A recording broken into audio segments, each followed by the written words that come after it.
Hi everyone, this is the Unspeakable at Innerscapes Art Studios. Well, it's been a really long time and a lot of water has flowed under the bridge. So I made this, we're in June already. I guess I made this at the beginning of April.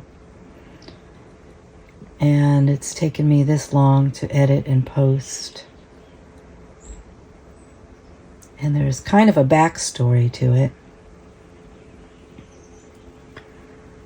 So here I am drawing stencils. Lots of stencils. And basically that's all I could do. My body was in shock. Back in March, we had 2 eclipses, a lunar eclipse and a solar eclipse. And if you're not an astrologer or someone who follows that sort of thing, you probably wouldn't have noticed these because they weren't visible in North America. I don't even know where they were visible this time. I think it might have been partially visible, but it was a cloudy day. I couldn't see it. But the energies were very strong. I do study astrology. I do practice with astrology. Mostly my practice is to feel what's going on in my body. So, the famous poet, the American poet, that said you don't need a weatherman to know which way the wind blows. So I did not need a weatherman to know there was an eclipse this time, but I just happened to know. So I don't know if you remember my last video that I posted. That was posted, months ago. And I painted that one during the winter, and it took a couple of weeks to paint and another couple of weeks to post.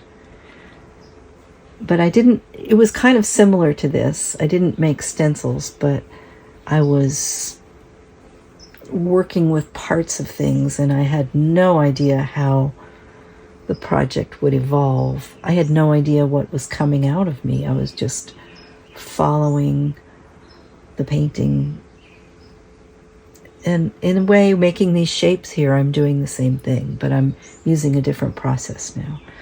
But in the winter, at the end of my project, it felt like a dissolving. And why that's relevant is because during that whole time, my dad, who had been ill for some time, he was old, but I think he was going through the final stages of dissolving out of this life. Although he never said those words directly to me, he did make indications that he was getting tired and things were much more painful than usual. And anyway, a whole series of events happened. So I'm going to tell you this story and tell you about the painting at the same time. So I've made my stencils and I spent several hours at it.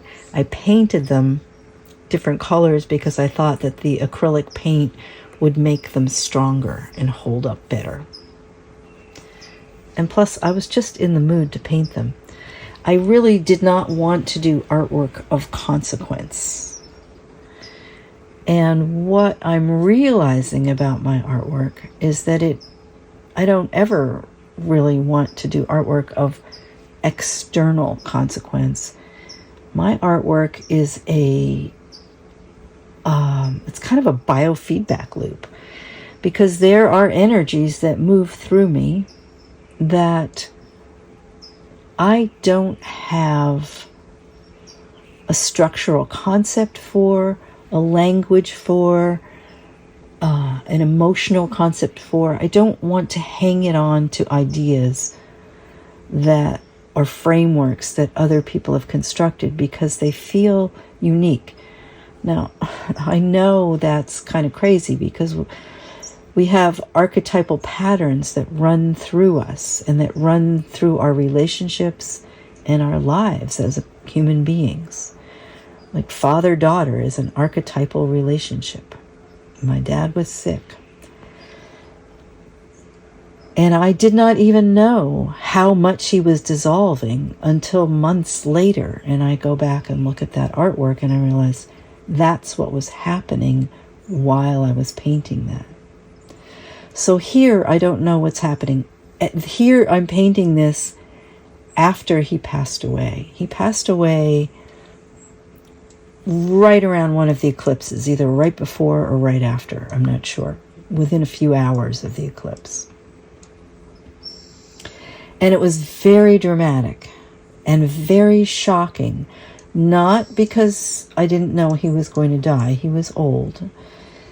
But because things were never spoken. And actually, a lot of what was spoken was misleading. But my body knew. And that creates a real complexity. It's not simple when you just don't have the direct story and the direct answer. And I think that's why I like to do one, unknown and undirected kinds of artwork. It's not where I plan things out and do all of the kind of reproduction of visual forms that we see outside and put them on the paper with an interpretation. No, I really work from the unknown space in my being. And then, two, I like to do layers. Because rarely, when you have a complex relationship or multiple complex relationships, and especially with a parent, because that forms your structures of relationships. So the complexities that speak within inside of me are multi-layered, literally. One layer can be saying something and another layer can be saying a whole different thing. And yet, they do weave together as a whole. Even though, in this culture, there's no structural word for that for me, which is why I don't like to try and fit my story into a psychological paradigm or a myth. A myth is an archetypal set of relationships acting out. I mean, the great one is the hero's myth. There's so many. I've read them, studied them, observed them, not in depth. I'm not a scholar, but I've paid attention and I realize it may be dysfunctional. It probably is. And it may be indicative of Western culture, that there is a scrambling in our beings and many, many layers of information coming and going within multiple relationships at the same time. And that may be indicative of the complexity that is happening in the 21st century as our culture itself dissolves and reforms into something new. I couldn't help but feel those parallels when my dad was passing, that, he was from an old order. He was born in 1930 or 31, back in the early 30s. That was a whole generation that went through, he was born in the Great Depression. And we've been through so many different things that he didn't really want to hear about it. I don't know why or how. There are so many layers of his life and so many layers of my life that were never spoken of directly to each other. It was always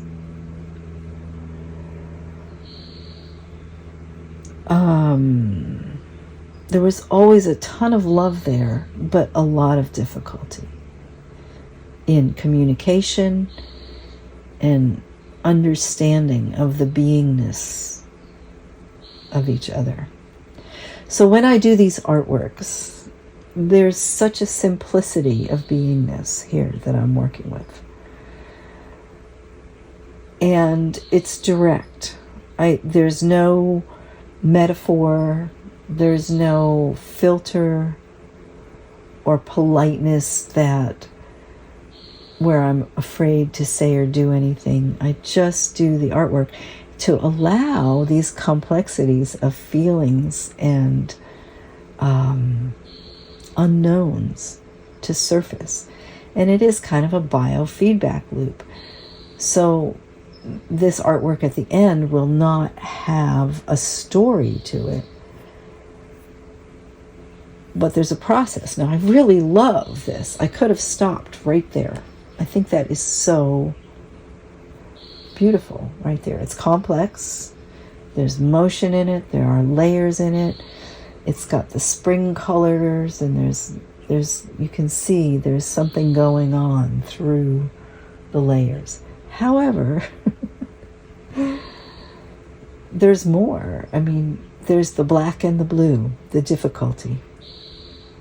And that just looked a little bit too light and pretty for me to be satisfied with.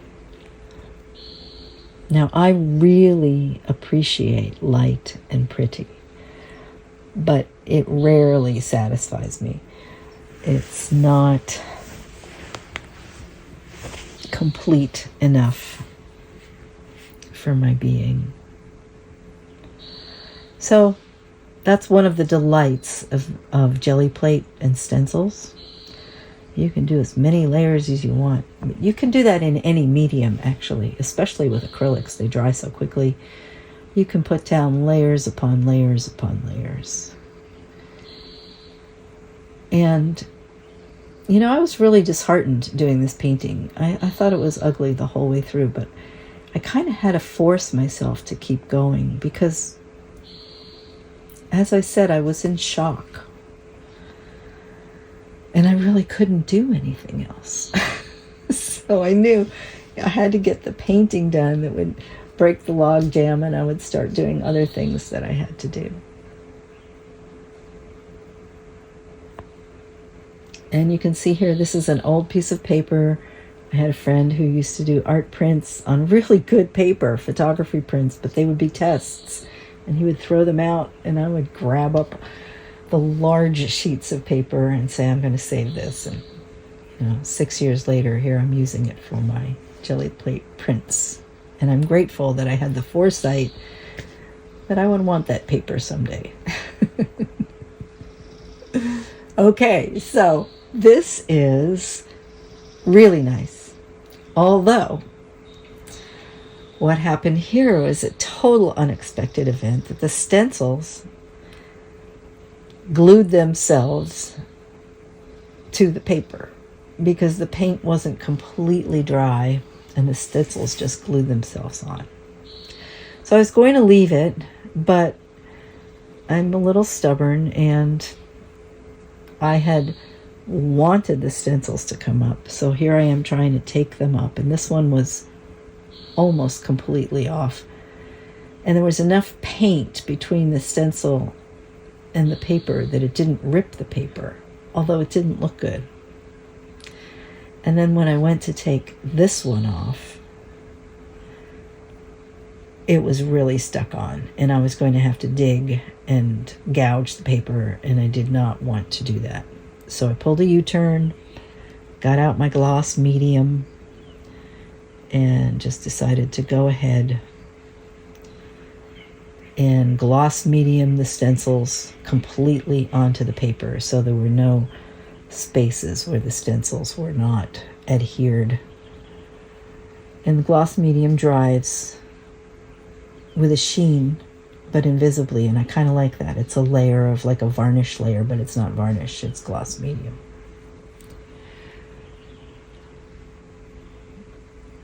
So I like this.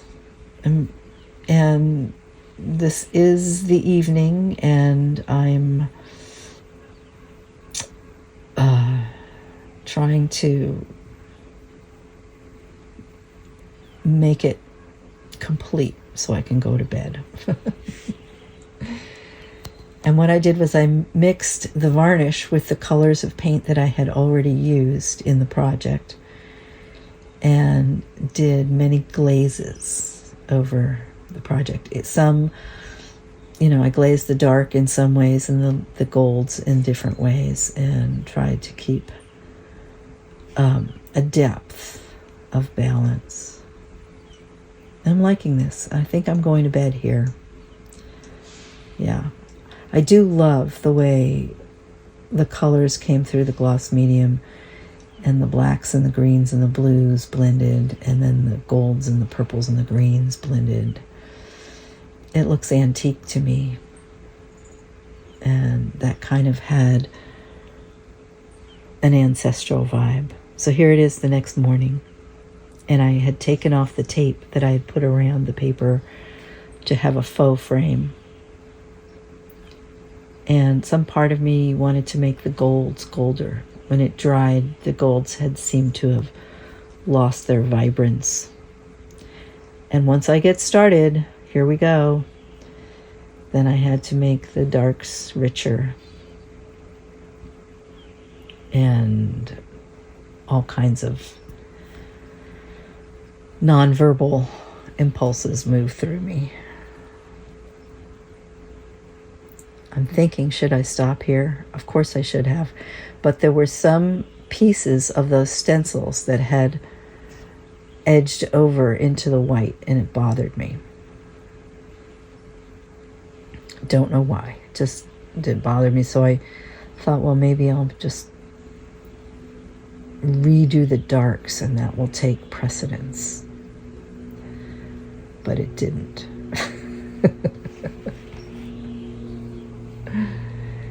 It looks light here, like I'm putting a lot of green on, but because there's so much gloss medium, it's a very translucent layer. And now, okay, I'm painting the frame green, which is a great idea, but I didn't like it.